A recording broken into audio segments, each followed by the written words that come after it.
Magandang hapon po. Paalala po sa mga magulang at maging sa mga bata na huwag basta-basta makikipag-usap sa mga hindi kakilala. Sa Maynila, huli kamang pambibiktima na isang lalaki sa mga batang babae. Ang lalaki tila gumagamit umano ng hipnotismo para sumama sa kanya mga batang babae. Nakatutok si Jomer Apresto. Aakalain mong magkakilala ang lalaki nakabisikleta at batang babae na nahagip sa CCTV sa P. Guevara Street sa Santa Cruz, Maynila noong hapon ng March 11. Pero ang lalaki, magnanakaw pala. Sa malapitang anggulo, may kita na may kinukuha siya mula sa bewang ng 8 anyos na babae. Cellphone na pala ito ng biktima na may nakaipit pang 1,000 piso. Ayon sa ina ng bata, nanghingi ng perang anak at nagpaalam na bibili ng merienda sa tapat ng kanilang bahay. Pero kalahating oras bago nakabalik ang anak na umiiyak. Natangay na pala ang gadget ng bata ng lalaki na nagpanggap umanong kakilala nila. Sumama daw po siya, isosoli yung plancha namin. Ang pangalan daw, Topper. Yun daw po yung binanggit sa kanya. Mula sa Oroqueta, naglakad ang lalaki at biktima hanggang sa P. Guevara Street.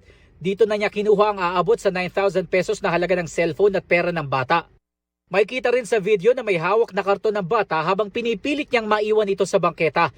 Sa hindi malamang dahilan, napapayag niya ang bata na huwag sumunod sa kanya. Umaga naman ng March 19, nahuli kamang lalaki sa bahagi naman ng Punta Santa Ana, Maynila. Pareho sila ng damit at sombrero ng lalaking nagnakaw sa Santa Cruz. Sinundan niya ng tingin ng 11 anyos na babae na bibili lang ng ulam noon sa karinderya. Lumapit siya sa bata pero umalis din kalaunan. Hinintay niya pala sa kanto ang bata. Ang sumunod na eksena, kasama na niyang naglalakad ang bata. Isang kakilala ang nakakita sa bata habang nakasakay na sa bisikleta ng lalaki. Nag-alala raw ang kakilala dahil inaamoy-amoy ng lalaki ang buhok ng bata.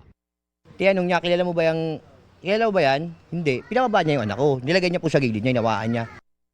Agad daw tumakas ang lalaki. Ayon sa barangay, kagaya sa nangyari sa naunang biktima, nagpanggap di nakakilala ng lalaki ang nanay ng bata. May ginawa rin daw ang lalaki kaya niya tuluyang napasama ang biktima. Parang hipnotismo. Nung pumitik na ganyan na, susunod ka na. Halika na. Sumunod na lang din daw siya. Isa pang magulang ang nakausap namin at sinabing nabiktima rin ang kaparehong lalaki ang kanilang 9 anyos na anak na babae noong 2022. Muli raw na numbalik ang kanyang galit sa lalaki nang mapanood sa balita ang sinapit ng iba pang biktima. Napapayag niya raw ang bata na sumama sa kanya papunta sa isang eskinita. Nipuhan niya ng ilang beses. Dinakma niya yung isa lang ng katawan niya, pati sombrero niya. Mula nung naipuhan niya yung anak ko nung matagal na. Gayon pa rin yung sombrerong gamit niya. Hanggang ngayon, ganun pa rin. Ayon sa mga magulang ng mga biktima, nag-iwan ng trauma sa kanilang mga anak ang nangyari. Panawagan nila sa pulisya at lokal na pamahalaan na mahuli ng lalaki upang hindi na makapambiktima pa. Sinusubukan pa namin makuha ang pahayag na Manila LGU at Manila Police District. Para sa GMA Integrated News, Jomer Apresto, nakatutok 24 oras. Mga kapuso, ingat po sa mga peking hard drive at SD card na mabibili sa merkado. Baka kasi imbis na maitago ang mga files, masira lang ang mga ito. Sa Maynila, 2 warehouse ang sinalakay kung saan mahigit 30 milyong pisong halaga ng peking external storage devices ang nasamsam. Nakatutok si John Consulta. Sa bisa ng search warrant, sabay na pinasok ng NBI-NCR ang 2 warehouse sa Binondo, San Miguel sa Maynila nitong Lunes. Sa NBI, pakibaba mo na yung mga telepono. Ang search warrant na yan, inisyo ng RTC Branch 28 Manila sa kasong trademark infringement. Ang kanilang pakay, kumpiskahin ang mga peking external storage devices tulad ng hard drive, flash drive at SD card. Mahigit 31 milyong piso ang halaga ng mga nasamsam. Kopyang-kopya ng mga ito ang mga orihinal na produkto, pati mga kahon at packaging. Nag-conduct ng surveillance at test by ang ating mga operatiba at matapos na makabili ay ipinakita po ito sa ating complainant who immediately issued certification that it's actually a fake hard drive but using their trademark. Ayon sa NBI, ang raid ay bunsod ng sumbong mismo ng manufacturer ng mga totoong external storage device. Bukod sa nagrereklamong kumpanya, mas dihado rin daw ang mga customer kung peke ang mabibili nilang storage device. You are not able to consume and make use of the full capacity and memory of the hard drive. Apart from that, dahil nga po hindi tayo nakakasiguro kung anong pyesa ang ginamit dito, meron pong tendency na malamang masisira ang mga files ng ating sinasave, makukurap. Walang naaresto, pero naharap sa reklamang paglabag sa trademark infringement law ang mga may-ari ng kumpanyang nasa likod ng peking storage devices. Sisirain ng mga ito, oras na maglabas ng utos ang korte. Para sa GMA Integrated News, John Consulta, nakatutok, 24 oras. Inararo ng isang kotse ang concrete barrier sa bahagi ng EDSA White Plains sa Quezon City. Wasak ang harapan ng sasakyan sa disgrasya kaninang pasado alas 3 sa madaling araw. Dinala sa ospital ang driver. Wala namang ibang nadamay na sasakyan. Pero nagdulot ang aksidente ng mabagal na daloy ng trapiko na umabot hanggang Ortigas Flyover. Patuloy na iniimbestigahan ang sanhin ng disgrasya.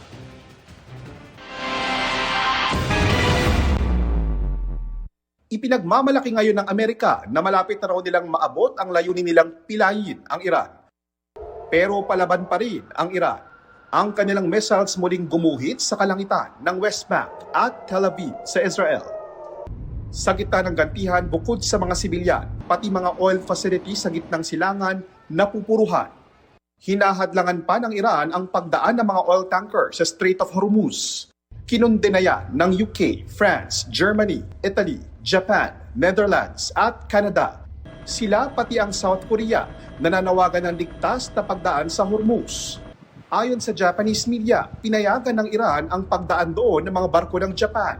Ang Amerika sinabing handang alisin ang sanksyon o parusa sa pagbili ng langis ng Iran sa loob ng 30 araw para raw mahupa ang pag-alagwa ng presyo ng petrolyo. Bagamat maliit lang ang porsyento ng mga power plant sa bansa na pinatatakbo ng petrolyo. We are not dependent on petroleum, on electricity. We are dependent on coal, we are dependent on renewable energy, and on gas. Naghahanda rin daw ang gobyerno sakaling tumagal ang digmaan. Sabi ngayon ng Energy Regulatory Commission, asahan na raw na magkakaroon ng pagtaas sa singil ng kuryente sa mga susunod na buwan dahil sa gulos sa Middle East at pagbaba ng piso kontra dolyar.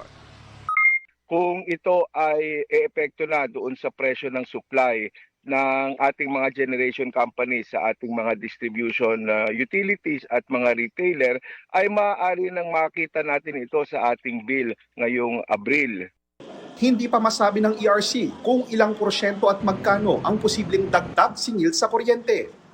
Kung ang titingnan lang ay yung pagtaas, yung paggalaw sa presyo ng panggatong, ay nakikita nila na maaaring umabot ng 2 hanggang 4 na piso daw. Kaya lang ito ay para lang sa supply na ibibigay ng WESM.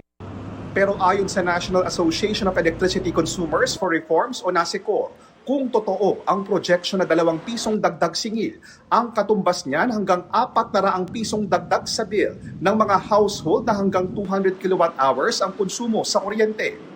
Kung ating titignan yung ating generation charge, yung unang-unang linya sa ating monthly bill, yan ay pabago-bago. Biglang tumataas yan dahil sa sinasabi nilang pass-through cost. Wala nang verification niya. Number 1, i-verify, i-audit yung pagtataas na yan, siguraduhin at gawing on a staggered basis. Huwag biglaan. Paglilinaw ng ERC, pumapasok na sila para bigyan ng direktiba ang mga electric utility at generation supplier na utay-utayin ang pangongolekta at pagtataas singil. Para sa GMA Integrated News, ako po si JP Soriano. Nakatutok, 24 oras. Sinalakay ng Department of Migrant Workers ang siyang Korean Language Training Center sa Pampanga na iligal umanong nag-aalok ng trabaho sa South Korea. Ayon sa DMW, nangako ang training center ng oportunidad na makapagtrabaho sa South Korea sa pamamagitan ng Employment Permit System at sa tinatawag na Student Pathway Option. Kapalit ito ang paniningil ng malalaking halaga mula sa mga aplikante. Wala umanong kaukulang lisensya mula sa DMW ang training center. Paalala ng DMW sa publiko, huwag basta-basta maniwala sa mga training center na nag-aalok ng trabaho abroad. Dikit po sa sikmura ang epekto ng mega oil price hike. Nagmahal ang itlog at bigas sa ilang pamilihan. Sa Balintawak Market sa Quezon City, 6 pesos and 90 centavos hanggang 8 pesos and 40 centavos ang kada piraso ng itlog. Depende po sa laki. Tumaas naman ng mahigit 5 hanggang 8 piso ang bigas. Ang retail market sa Maynila aabot naman sa 2 piso ang dagdag sa imported na DT8 variety ng bigas. Ay sa isang retailer, maaari pa yang tumaas dahil dumoble ang presyo ng trucking at mahirap makakuha ng supply. Pareho namang tumaas ng nasa 5 piso ang presyo ng local at imported na bigas sa trabaho market. Pero kahit nagmahal ang bigas, mas dumami pa raw bumibili ayon sa isang retailer. Nag-iimbak na raw kasi ang ibang mamimili habang hindi pa tumataas masyado ang presyo ng bilihin. Hindi lang pamilya, kundi pati buong komunidad ang inspirasyon ng isang Aita na nakapasa kamakailan bilang medical technologist.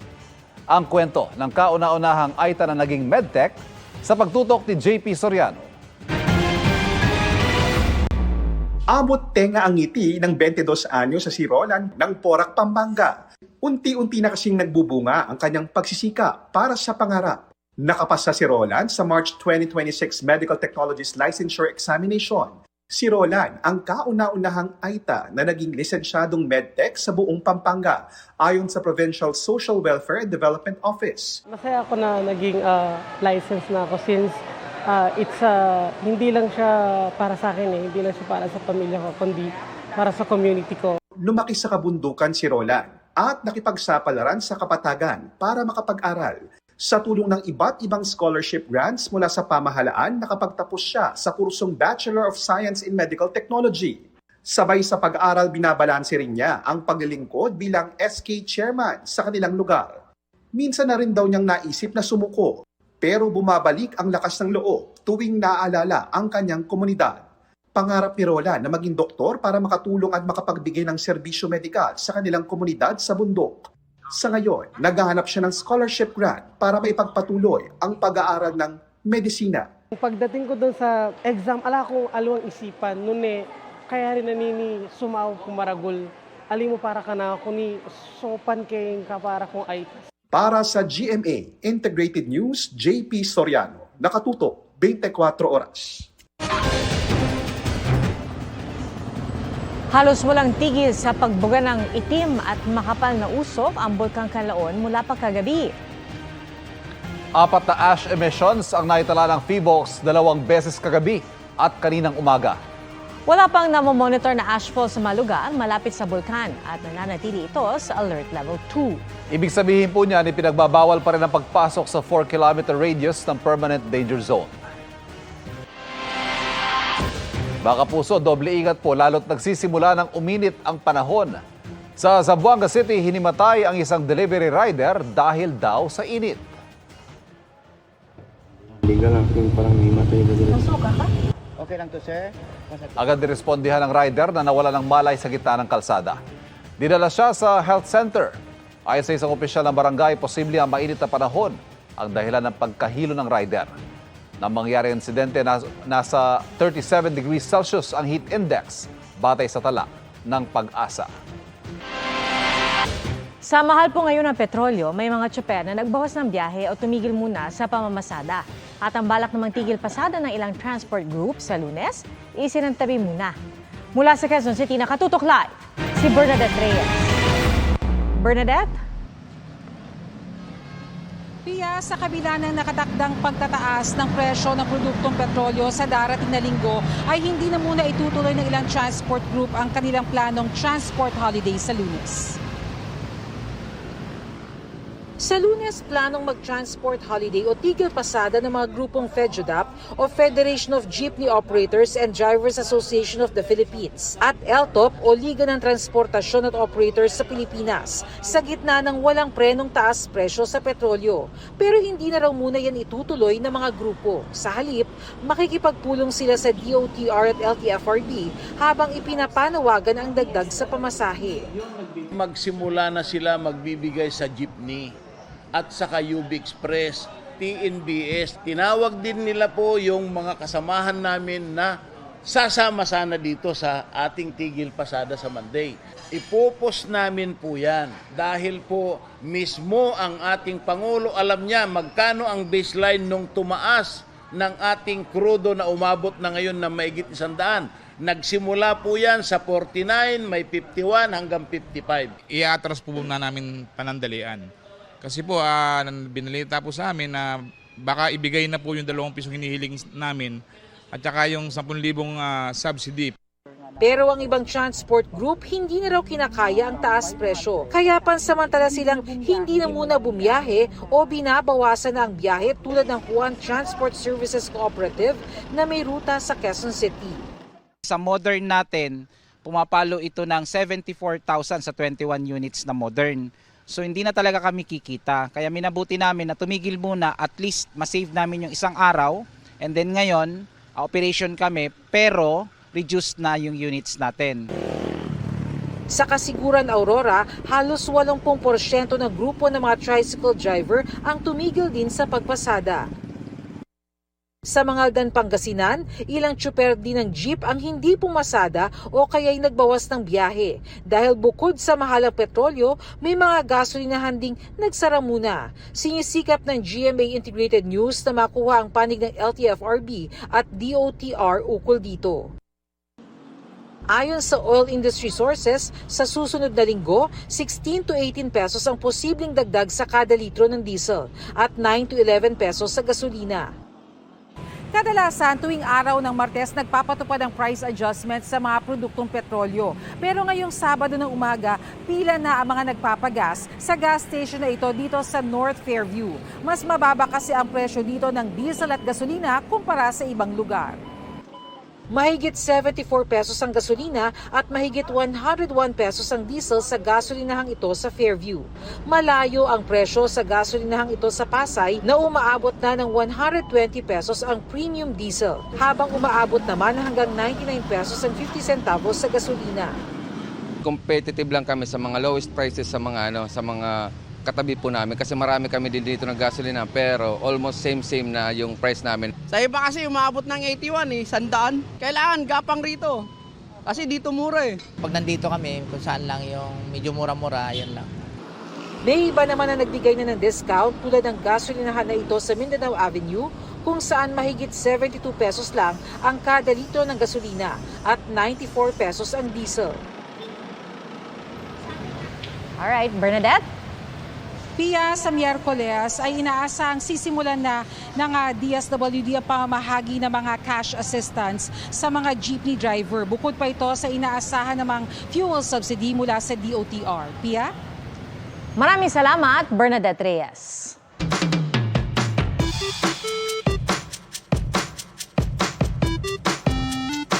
Ngayong weekend, all armies run to Seoul, South Korea para sa much-awaited comeback ng global supergroup na BTS. Ang mga trivia sa likod ng opisyal na pagbabalik ng OT7 o 1 through 7, yahatid sa atin ni Kuya Kim.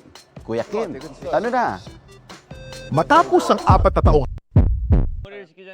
gaganapin sa Seoul, South Korea ang pinakainabangang comeback ng K-pop supergroup na BTS.